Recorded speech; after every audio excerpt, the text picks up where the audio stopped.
Thank you very much. I'm going to start with the COVID numbers as I usually do.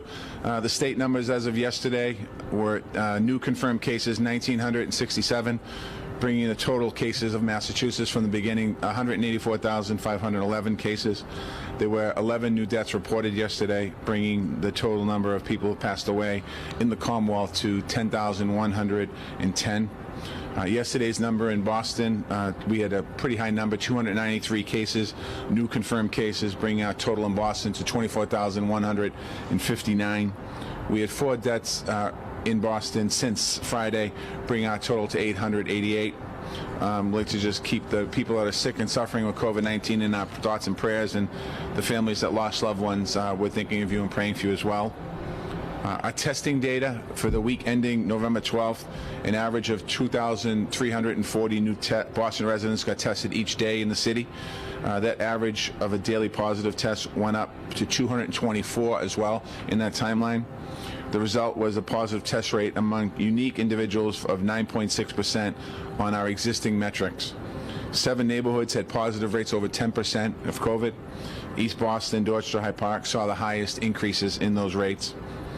We have free mobile testing that remains for the remainder of the week in East Boston at Central Square Park, in Mattapan at Jubilee Christian Church. In all, we had over 30. We have over 30 testing sites in the city of Boston that are operational. For information on testing, we're asking people to go to boston.gov/coronavirus, or you can call 311 to get information on testing. A word about our metrics. I'm going to ask Martinez to come up in a minute and talk about our metrics, but as we've said from the start, to keep people safe and to contain the virus, we have to follow the science and we have to follow the data. What that means is our public health experts have collected comprehensive testing data and hospitalization data here in the city. They analyze it to understand how and where the virus is spreading and the impacts that it's having in our city, in our different neighborhoods. We shaped our response and our guidance based on what the data indicates and tells us, and we shared the data with you so that you can be armed with the knowledge to keep yourself safe, your families, and your community safe. There's a process of continual feedback and learning from the data that we've been receiving since the beginning of COVID-19. We're learning and learn that this epidemic evolves. It's impacting our neighborhood, and the way it impacts our neighborhood is evolving, and the knowledge about the virus is evolving as well. So we need to adapt and update our understanding of the COVID spread in all of our communities.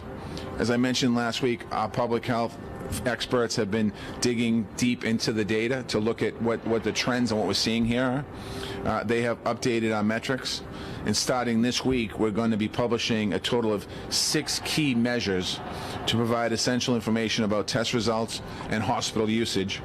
The goal is to give the most current and comprehensive picture of the virus that we can, so when people ask questions, they have the best understanding of it. I'm going to ask Martinez to come up and say a few more words about this, and then I'll come back.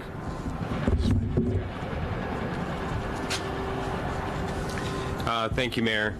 So as the mayor said, we're going to continue to monitor the data that we have, and we're going to start releasing 2 times a week 6 metrics. And these are metrics that we've been sharing and monitoring, but it's metrics that we want to put together and produce 2 times a week.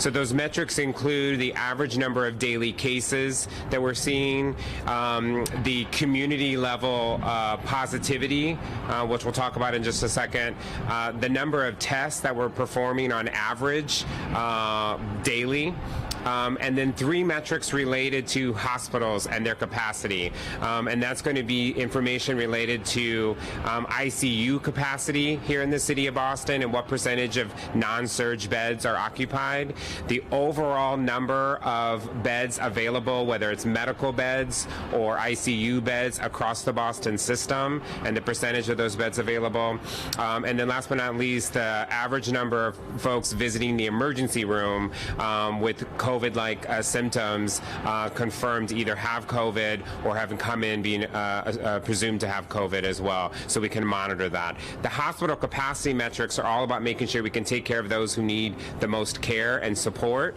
and the other 3 allow us to look at COVID activity across the community.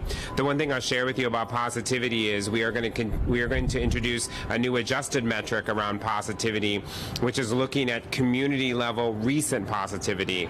Right now, our percentage of positivity that we look at is unique individuals, as the mayor said. So it's unique individuals testing positive. That's the current measure we've been using. But this adjusted measure that we're going to share is looking at the total number of individuals tested over the last 7 days and those who have tested positive over the last 7 days. So that percentage will allow us to look at more recent community level positivity and not cumulative, which is what we have been looking at. We'll be producing this data ongoing and sharing both pieces of information, but all of this is in an effort to better understand COVID spread across the community and better understand what we're seeing with these measures and what they're telling us about what we need to continue to focus on. So we'll continue to share that data and use it to guide our decision making. Questions? I guess the first one. Yeah, so I guess if there's specific questions about those measures now, I'll take them. But the mayor's going to come back up and talk about a few other things. But if there's any specific questions about those measures, glad to take them now. Yeah, they'll be released twice a week. Right now we're updating them. They'll be released Wednesday morning and Saturday morning. Okay, pass it back to you, Mayor. Thank you. Thank you, Chief. And if any questions on the testing, we'd love to hear. We'll talk about it. The more that we know, the more that you know, the better informed and prepared we'll be throughout this virus. And what we all need to know right now is that every metric tells us that we're in the midst of a significant and concerning increase of COVID activity here in the city and the Commonwealth of Massachusetts. The daily cases we're seeing are starting to look like the numbers we saw near our peak in April and May here in the Commonwealth in the city of Boston. Hospital admissions, however, are not at that level, but they have increased over time, so we are seeing more activity in our hospitals, not quite, not near the peak yet of April and May, but we certainly are seeing increased activity. And we need to continue to stay focused on turning this trend around. We're looking at what steps and every step that can be taken to further limit the risk of transmission here in the city. We've taken a cautious approach throughout this pandemic, making safety our top priority. As you all know, we pulled back on in-person learning. This week we were, I'm happy to announce, able to bring back 150 students with the highest needs who desperately need in-person services. I want to thank our families and teachers for making that possible. We've kept our limits on gatherings very low here in the city, and we've worked with the state to limit restaurant hours and retail hours and put in place a stay-at-home advisory after 10 p.m. And that's something that is really important. I know that it's stressful and it's a tough time for businesses and as we head into the holiday seasons, but it's really important to come upon us to get these numbers down. If this activity continues to accelerate and the numbers continue to go up, we're going to have to do more. I understand the impact it has on our economy right now as we try to reopen our economy, but as we said in the spring, we're going to put health and the health of our community first in front of everything else. In the end, there's no economic recovery without public health. This is one of the reasons we have launched some small business relief funds this week. We want to support our small businesses through different areas. Our first relief fund and our Reopen Boston Fund has distributed close to $10 million. The Reopen Boston Fund is still available for safety material and PPE. This week we launched 3 new funds with a total of $6.3 million that's available. They're targeted to the hardest hit businesses and the hardest hit industries. One of them is helping paying commercial rent. Many of our small businesses are concerned about not having the ability to be able to pay their rent. One is for restaurants and helping them commit to paying a living wage to their workers, so workers can be able to earn a living and be able to, help pay the bills in their houses. Also, it's a partnership with some innovative national nonprofits, as well as the City Council. We're working collectively together. Another is for business certified as minority, women-owned, or veterans-owned enterprises. Each of the funds provided grants up to $15,000. We held webinars yesterday about how to apply, and those webinars are posted online. If you're a small business, you can email smallbiz@boston.gov or call 311 and ask for small business and get more information about some of these funds that are out there created to help you. We are also ready to support our small businesses with with the residents and who need food, access, and rental relief. We're going to continue to work with not just businesses, but also our residences. We're ready to bring extra supports to communities that suffer from health care inequalities and also racism, and we're ready to support our nurses, our doctors, and our entire healthcare system. We're going to do whatever it takes to get through this period together, and it's really important that it's incumbent upon all of us to continue to work together on this. But my message today is we don't have to go down the road of fear that we're going down right now with the increase of the virus. We can turn these numbers around. You're seeing frightening surges all across the country. We are one of the places in America that went through a major surge already, so we already know what to expect if we see a second surge like that. We also know what it takes to rapidly bring our numbers down. We've done it before, and quite honestly, in the months of June, July, and August, our infection rate was between 1.8% and 2.8%, and that's the work of people. That wasn't anything that any of us did in government. It wasn't the work of any of us. It was the work of all of us individually that collectively shows that power. We're asking people to continue to wear masks anytime you're outside your home. Wash your hands with soap and warm water as often as possible. Wipe down frequently touched areas. Avoid gatherings or groups outside of your household. That's something that is really important. If you're in going to a party with somebody, you have no idea who they came in contact with, so we need you to make sure you avoid those large gatherings, period. I'm asking everyone, think carefully about any time that you spend indoors around people that are not part of your immediate household. Our contact tracing is showing two major locations where the virus is spreading. One is in the workplace, and two is in gatherings in people's homes. In the workplace, quite honestly, I think what's happening, people are letting our guard down. It's understandable. You work with the same people every day, so you feel like they're members of your household. But you have to remember, everyone is leaving work and going around different people and having different interactions with folks. It takes one person to bring COVID-19 into the workplace. So please, we're asking you, while you're in your workplace, wear a mask, keep a distance from coworkers, at least 6 feet, wash your hands, clean down frequently touched surfaces, and making sure you do that every day, all day long, to keep yourself safe. Employers, we're asking you to continue to follow all the guidelines for ventilation, spacing, and capacity inside the offices or workplaces. And please continue to permit and promote working from home whenever possible. Many workers have no choice but to be on site.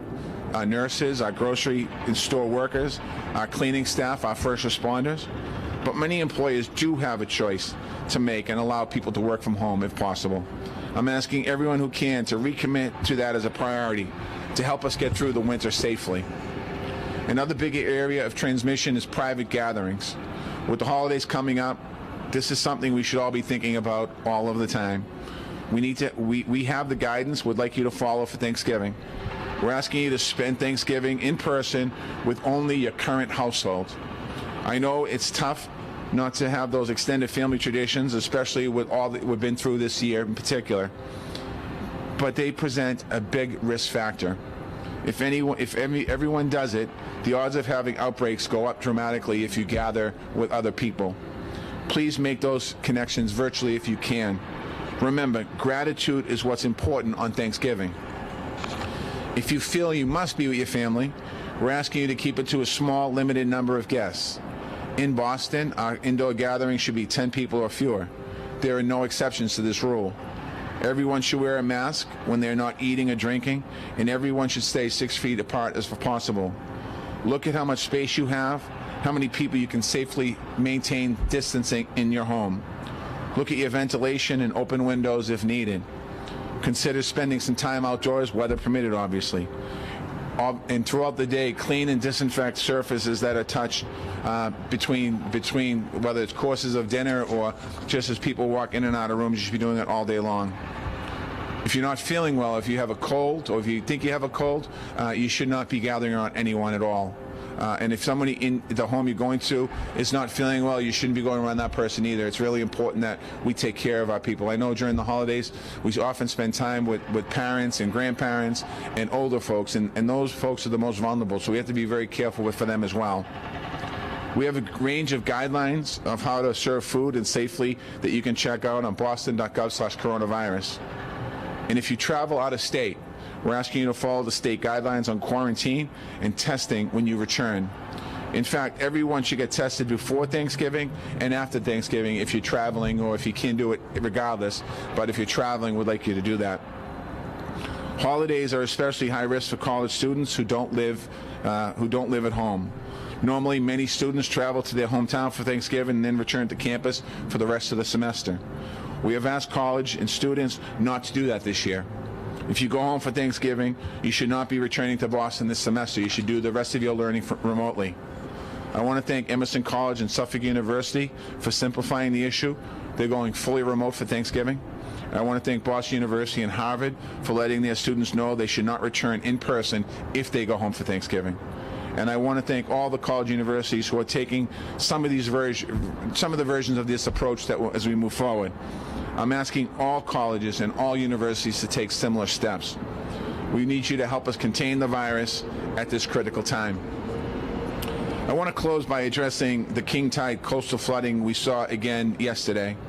This is a product of sea level rise that we know is being accelerated by climate change. It's a reminder of urgency we need on this issue. And it's why we're implementing Climate Ready Boston plan to build a resilient shoreline that protects our homes and our businesses from flooding. It's why we're spending 10% of our capital budget on resilient projects like Resilient Boston Harbor, and also to create more open space here in the city.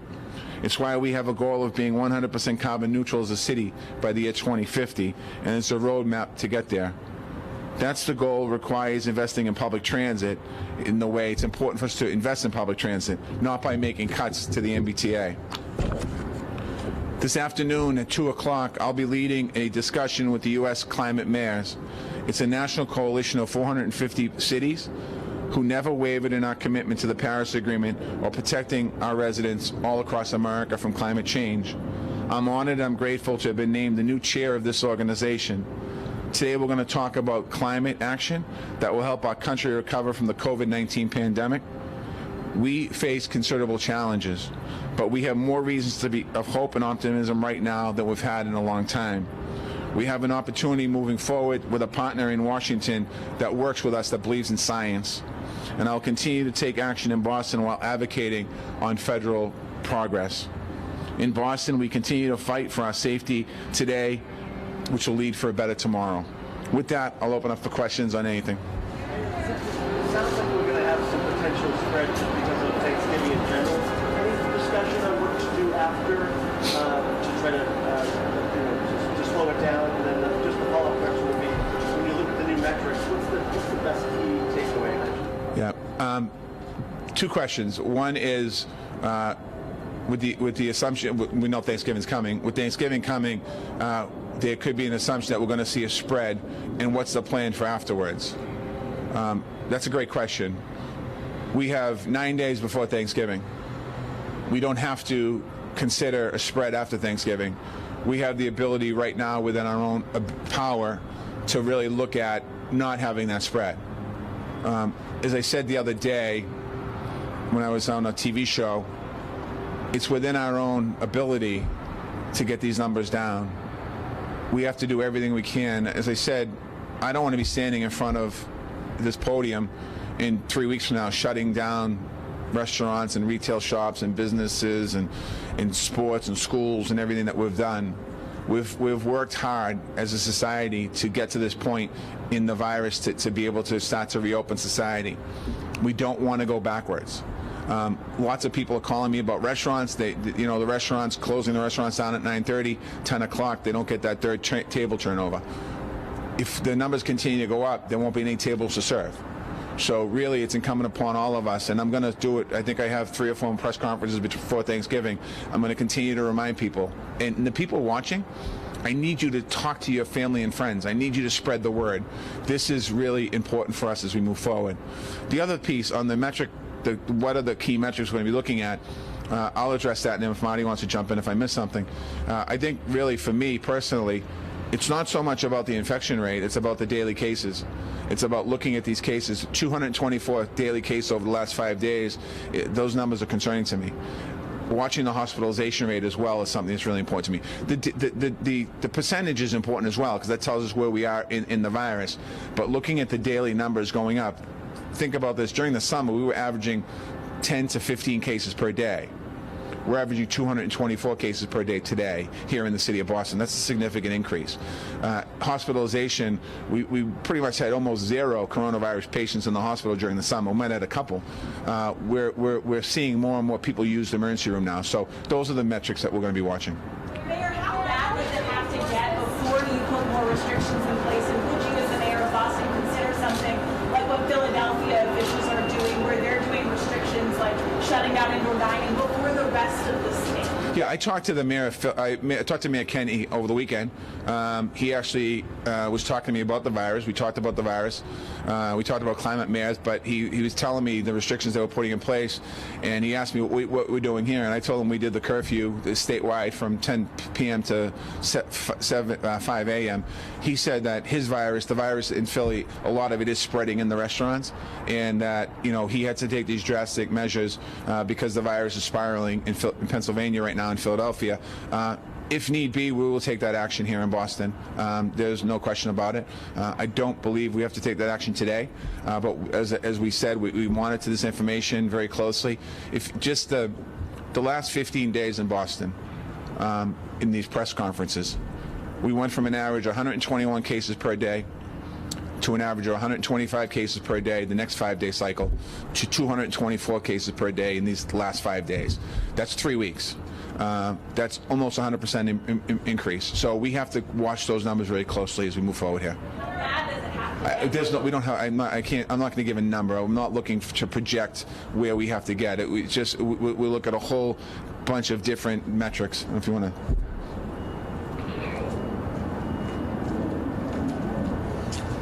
Yeah, I mean, I think it's important to remember that there's not one indicator, there's not just one number that tells you it's gotten bad.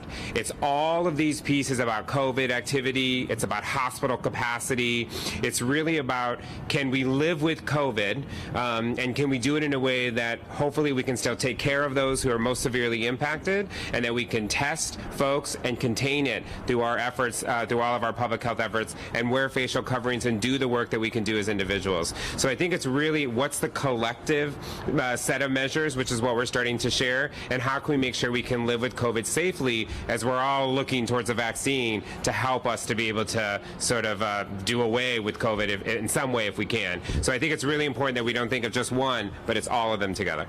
Are we sitting are you sitting? One second, Sean. Yes.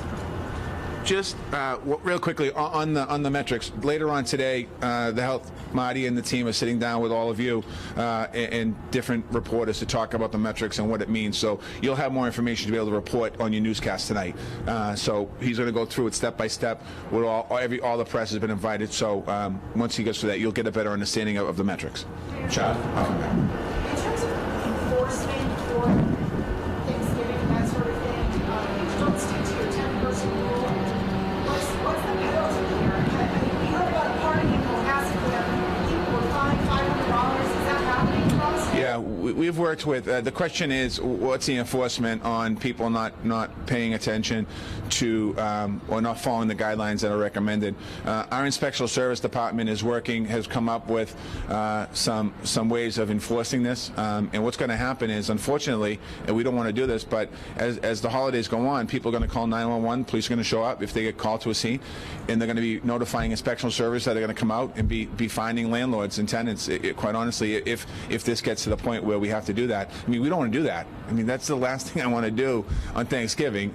And I know people aren't agreeing with what I'm saying right now, but the numbers aren't lying. The coronavirus numbers are going up. This is real. You might feel immune to it, but it's real. And I can't stress enough the damage that the virus has already done to our economy, has done to, in the Commonwealth of Massachusetts, over 10,000 families lost loved ones during this period. In Boston, 888 people lost loved ones. I don't know how much more clearer we can be on this virus, that it takes your life away, that it causes a strain in our hospital system. It causes strain in, it's showing glaring insecurities in food. If you saw on TV, all your stations reported Dallas, the lines for food, people getting food in Dallas. in other cities across America. Thank God we have a good system here in Boston that we're building out, but our food pantries are hurting right now. I mean, this is real. This isn't something made up. And I just can't stress to anyone the questions that are being asked of me, what are the numbers? I mean, I don't want to close the city down. I don't want to we don't want to give fines to people for Thanksgiving. I mean, I want to be with my family on Thanksgiving. Thanksgiving is a time where I generally go to a couple different family members' houses, and there's a lot of us there. And this year, that's not the case. This year, we're not going to be together. It's hard. And another year goes by. Years go by fast. And you want to be with your older parents or your grandparents or your great-grandparents. We want to be together. That's human. That's just who we are as humans. But I'm asking you this year to be careful here, because the virus, the impacts of the virus are great. Whether it's loss of life, or loss of job, or loss of business, or loss of house, loss of dignity. So we need to continue to work together on this stuff. I'll come back. Mayor, a man was shot to death last night in Hyde Park. Homicides are up significantly this year in the city. I believe there's 54 homicides this year in the city compared to 34 last year. What do you attribute the surge in violence in Boston to? I think there's our 10-year average is about 50, which certainly last year we had a 20-year low in homicides, which I love the work the police did in getting guns off the street. We have too many guns in the street. We have a virus that's causing lots of issues. We have the courts that haven't been open consistently throughout the pandemic. We have people that are being arrested on gun charges that are being released on bail. Our police department last night, at least in one area of Boston, Dorchester, they took 6 guns off the street. I know there was a city council hearing yesterday about overtime. Ironically, those councilors that were going after the police department on reducing overtime were some of them the same councilors that were calling me throughout the summer looking for increased services in their neighborhood. We're gonna make sure that people of Boston are safe, and I'm going to make sure that our police department and our community has the resources they need to make sure that we keep everyone safe. We have seen an increase in shootings this year, and we have seen an increase in homicides this year, and certainly one homicide's too many. And we've had 54 parents that have lost loved ones in all different areas of age. So we're going to continue to work at this. Our Office of Public Safety, aside from the police department, and our trauma teams are out there trying to do some work. It's been complicated because of the virus. That has added to complications in having people out in the street and street workers. There's a period of time here where we had street workers out in the street, but not the full complement of street workers because of the virus. We had trauma counselors out in the street, but because of the virus, we didn't have a full complement. So, there's no one reason why the violence is up in the city of Boston this year, but we continually work at it every single day. On COVID, I know in the early stages of the pandemic, you were extremely aggressive in terms of deploying mitigation measures. Boston was the first city in America to deploy a lot of mitigation measures. Could you just expound upon the thinking behind not going towards a clampdown like, say, Philly? Just expound upon that thinking. Well, I mean, Philly closed the restaurants down, so I think that's a big step by them. But I think that we've been able to manage the virus better than most cities in America and most states in America. Right now, we're monitoring the situation as we're seeing these numbers increase. We're not at a point right now yet, and we could be there in a week is with the virus, but we're not at a point right now where we have to shut everything down. But we are monitoring the situation, and we're here talking every day and getting measures out in multiple languages around the city of Boston as far as making sure people can have the understanding of what they need to protect themselves and their families. We're trying to increase testing to get a good grasp on where the actual virus is in the city of Boston, what the percentage actually really is in the city of Boston. Obviously we haven't had schools. Most buildings are empty in the city. If you look out here at Faneuil Hall right behind me, there's 4 people walking around. On a day like this, in a normal year without virus, there'd be thousands of people walking around Faneuil Hall. So lots of people still haven't come out outside, meaning in town, working. But what we're seeing is is people, these large gatherings are adding to the virus. So, you know, again, I think that people don't, the last resort would be to shut things down right now, and we're headed towards that last resort. Numbers to restaurants. Did you get data that says, all right, we've had issues with restaurants in City Hall or in the neighborhood? No, as of right now, the restaurants really haven't added a lot to it, but one of the reasons I think, and Marty could probably say this, is we've had outdoor dining. And we've had plenty of ventilation circulation, but as it gets colder, like a day like today, I don't know how many people are going to eat outside today. There might be a few. There's none over there. There might be a few, but I think that's where my concern indoor dining is going to happen, is when there's no outdoor, people shutting the door, turning the heat on, and not having proper air circulation is going to be where the problem is. Say that one more time. You've been starting importance of testing, and many people say that they've gone out and they've been waiting for up to 5 hours to actually get a test. Can you talk about the efficiency of getting a test? Yeah, I mean the testing piece is if you go on the website, you can get, but you have to book an appointment to get a test. We have plenty of capacity in our mobile testing vans. I'll give you an example. We have about 600 is it 600 a day? Let me have Marty just talk that. I want Marty to just express that one time, because people, at least in Boston, I can't speak for other parts, but let me have him talk about Boston. We have capacity in Boston. Yeah, so the example on our mobile testing, we have the capacity to test 600 people a day, and we are not using all that capacity.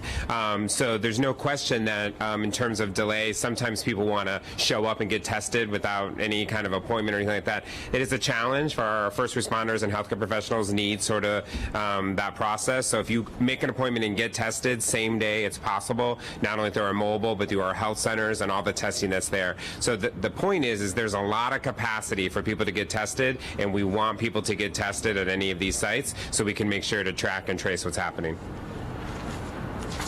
Thank you, everybody. Have a great day.